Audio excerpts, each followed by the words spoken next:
Welcome back to the channel. I apologize for not posting recently.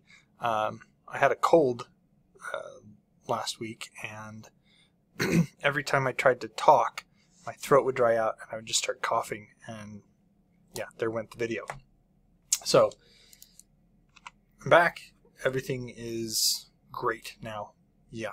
Anyway, today we're going to be talking about Pennsylvania, also known as the Keystone State.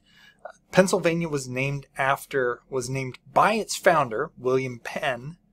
It was named in 1861. He named the state in honor of his father, who was also William Penn, Admiral William Penn to be exact. So Pennsylvania translates to Penn's Woods in Latin, and so named because of the dense forestation in the area. Now, William Penn was a Quaker. Religious sect. Not very many of them left that I know of. But anyway, Quaker. King Charles II from England had debts apparently to William Penn's father, the admiral, and so he gave him Pennsylvania, basically. So at that point, William Penn, who settled the area, he wanted I shouldn't say settled the area, but at that time he owned the area. He decided that he was going to create a place for religious freedom and tolerance, and so they got a lot of settlers to the area: Germans, Scandinavians, Britons, everybody. And yeah, there you go. That's kind of Pennsylvania there. Statehood was granted December 12th, 1787. It was the second state to join the Union. The capital of Pennsylvania is Harrisburg. The population is 13,000, roughly 13,002,700, making it the fifth most populous state. In area, 46,055 square miles, or 119,283 kilometers squared, making it the 33rd largest state. And the largest cities: Philadelphia, Pittsburgh, Allentown, and Erie. Okay, so I should back up. It's called the Keystone State because of its location in relation to the other 13 colonies. A keystone, if you're unfamiliar with the terminology, is a wedge-shaped stone that sits in the top of an arch that basically holds the arch together. Without that keystone, the arch loses its support and would fall apart. Pennsylvania was very, very crucial in the beginning centuries of the United States, and as such, it is the Keystone State. So there you go. And its geographic location between the it makes it kind of a crossroads of trade and things like that. So a lot of in a lot of ways, it's a keystone of it was a keystone of the United States. I don't know how much importance Pennsylvania serves anymore as far as like American history and things like that. It seems that nowadays more prominence is put on places like New York, California, Florida, things like that. Okay, so the Dutch and the Swedes were the first to start colonizing the area.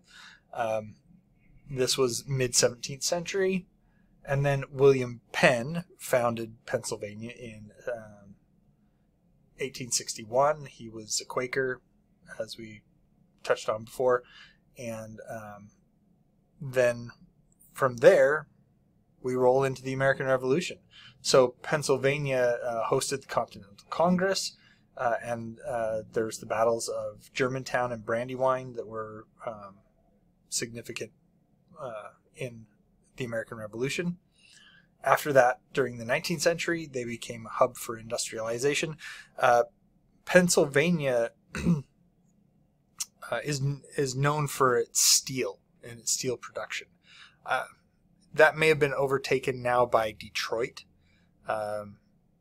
and Illinois, but at that particular time in history, the industrialization, if you needed steel, you got it from Pennsylvania. In fact, the football team, the American football team, the Pittsburgh Steelers, has reference. It's not steal as in I'm going to rob you of your goods. It's steal as in these were men who were creating and forging steel. So STEELERS as opposed to STEALERS. When I was growing up, I always used to think it was Steelers. You know, they would steal the ball from you, and that's why they were called the Steelers. I didn't realize until much later that it was because of the history of the steel industry in Pennsylvania. So there you go. Civil War, Pennsylvania was pretty pivotal as well, and they contributed a significant amount of manpower to the Union Army.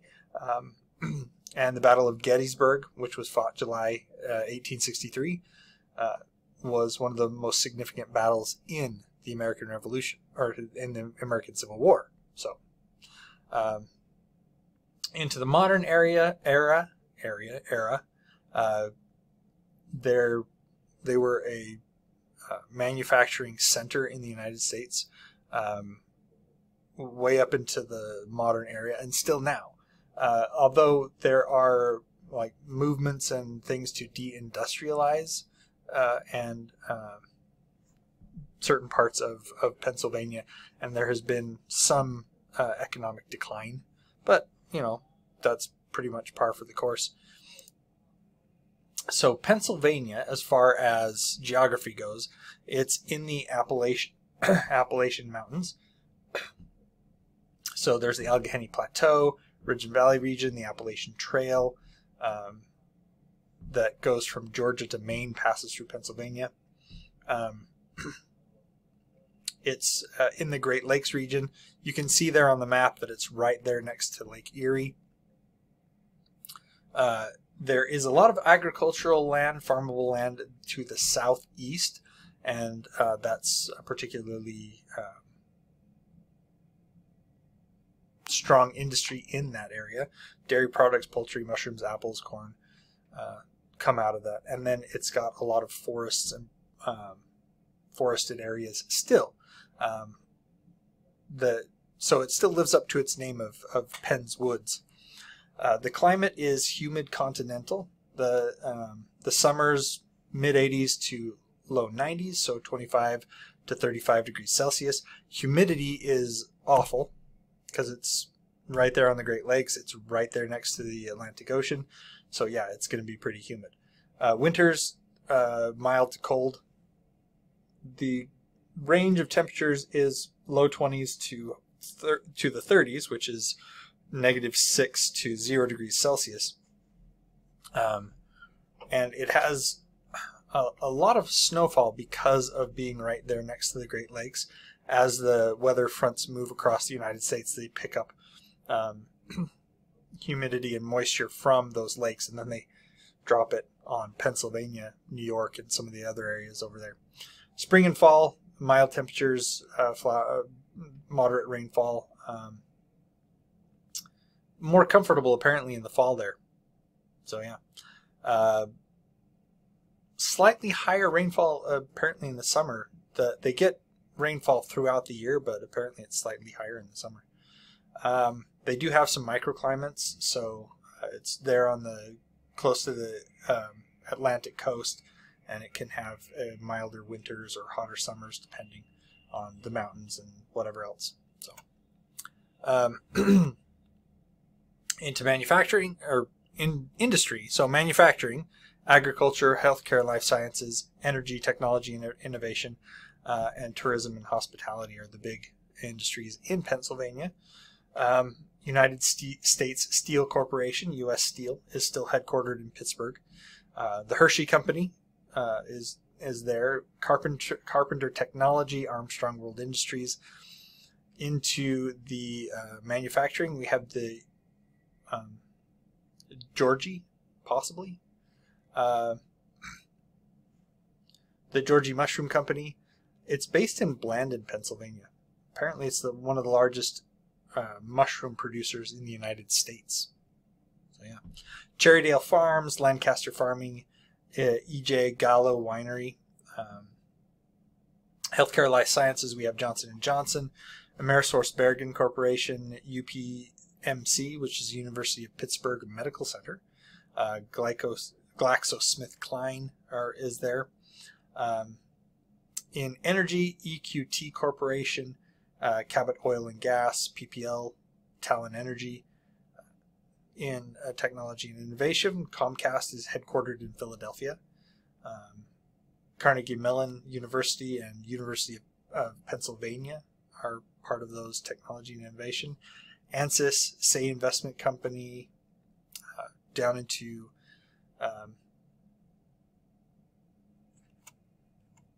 the tourism and hospitality. So there's anywhere you go in the United States, they're going to be touting their outdoor activities. They are. Here in the United States, I don't know about other parts of the world. I assume other parts of the world are similar. I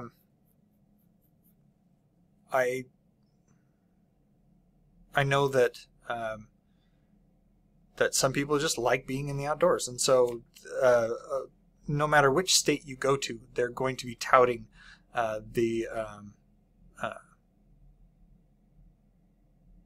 outdoor activities that are available in the state. So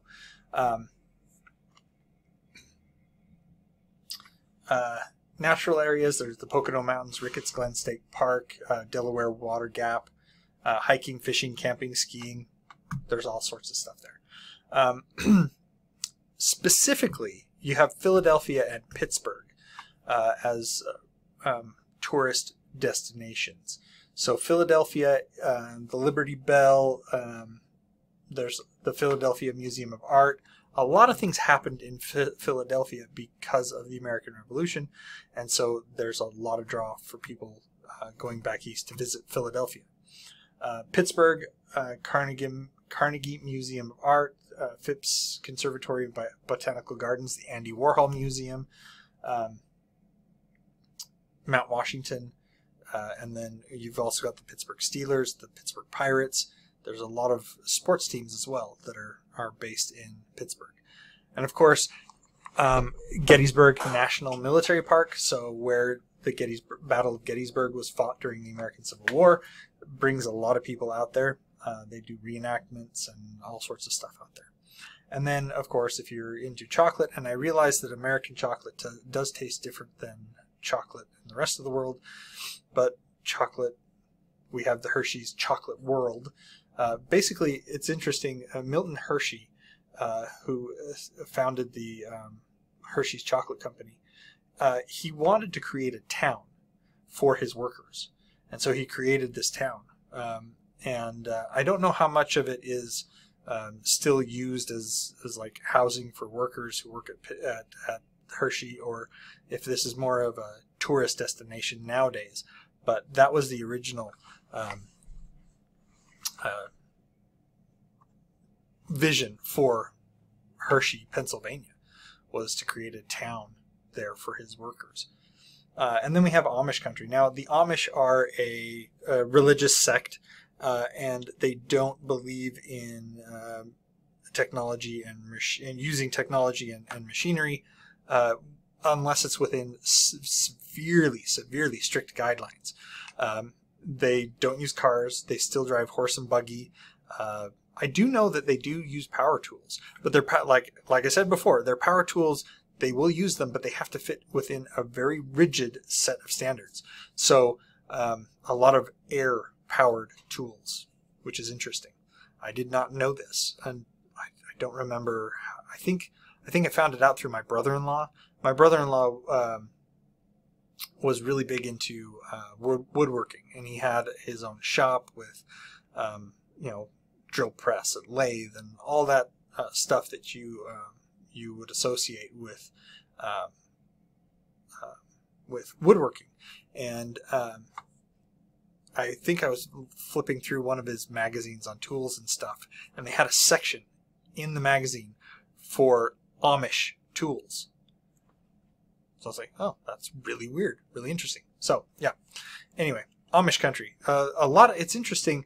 As I said, people actually go to Amish country now and they tour it, and there's a lot of.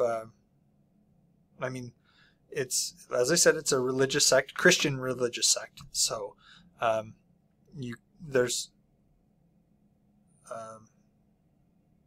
so they do follow a lot of the tenets of the various Christian churches around the world follow.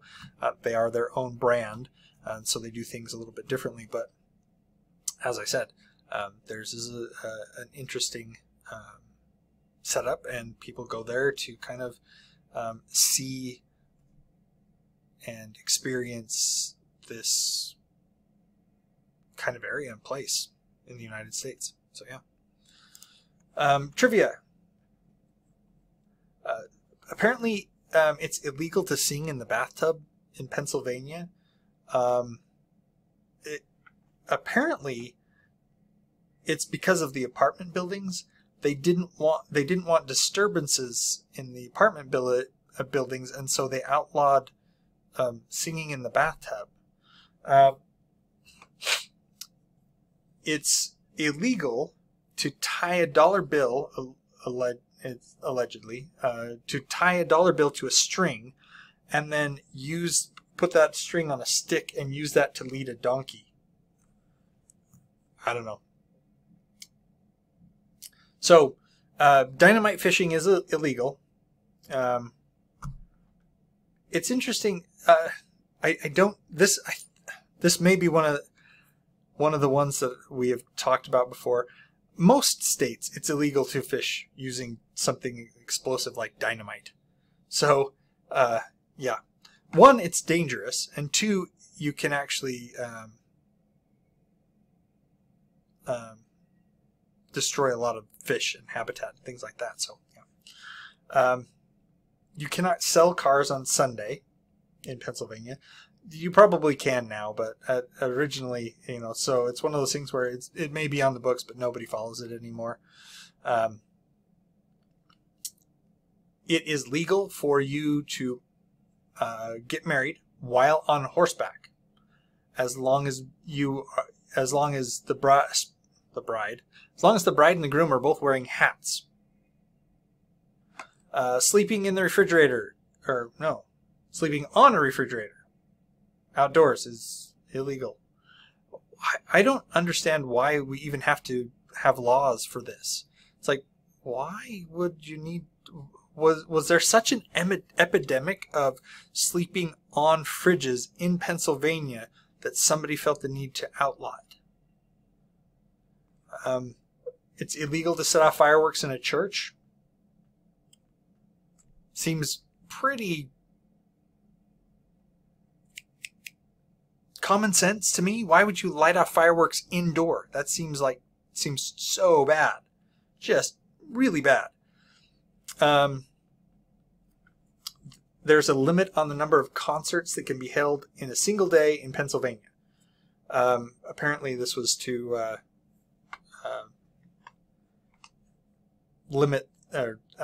basically limit the amount of noise and maintain public order, I guess. Who knows? Okay, so Pennsylvania is known for Groundhog's Day. Now, Groundhog's Day, if you're unfamiliar with this in the United States, February 2nd is what we call Groundhog's Day. And what we do is we wait for a rodent, it's a rather large rodent, to come out of its den from hibernation. Now, if that rodent sees its shadow, there will be 6 more weeks of winter weather. If it doesn't see its shadow, then that means that we're going to have 6 more weeks of good weather. And that's the superstition around Groundhog Day. Now, Groundhog Day is particularly celebrated in Punxsutawney, Pennsylvania, and they have a groundhog there named Punxsutawney Phil, and they have a big ceremony and all this stuff that goes along with it. And it actually is the subject of a movie called Groundhog Day with Bill Murray, which is an excellent movie and you should watch it. The Pennsylvania Dutch community, they have hex signs. They're painted symbols that are on barns. They're believed to bring good luck, ward off evil spirits.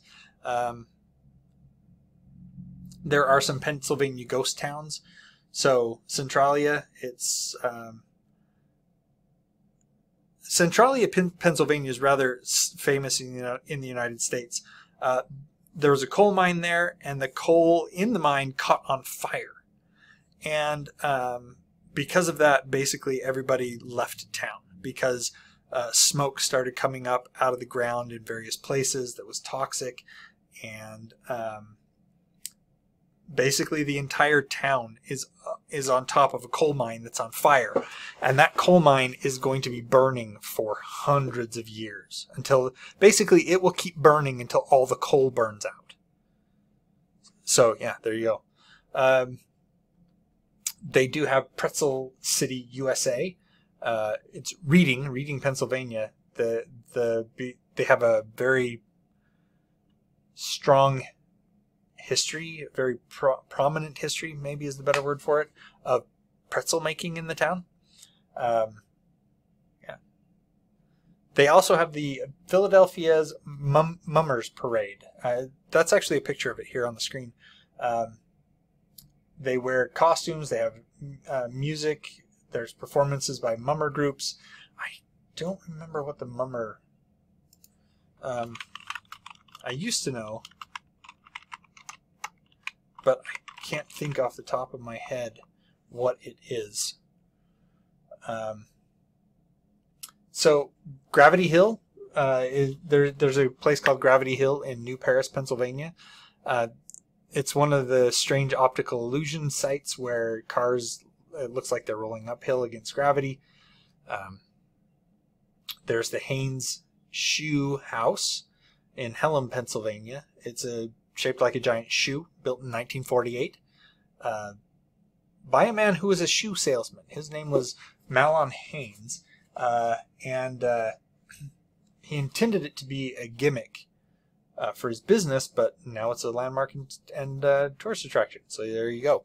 The last thing that I want to talk about before maybe figuring out what a mummer is Falling Water House. So there's a house in Pennsylvania, in southwestern part of the state, called Falling Water. It was designed by Frank Lloyd Wright, a very, very famous architect, and it was built over a waterfall. So it integrated that feature into the design of the house. I actually have a picture of it right here. This is a picture of Falling Water House, designed by the architect Frank Lloyd Wright. All right, and then what is a mummer? Let's see. Mummering, apparently, which is dressing in disguise with masks and costumes and engaging in these festivities and performances. So, yeah, mix of European American traditions. There you go. It very much reminds me of Venice, and like Carnivale in Venice. But yeah. That's it for today. That's it for Pennsylvania. Hope you had a enjoyable ride through a brief tour of Pennsylvania. Let me know if you've been there. Like, subscribe, comment down below, all that good stuff. Put on the bell icon so you get notifications, and like and subscribe. Later.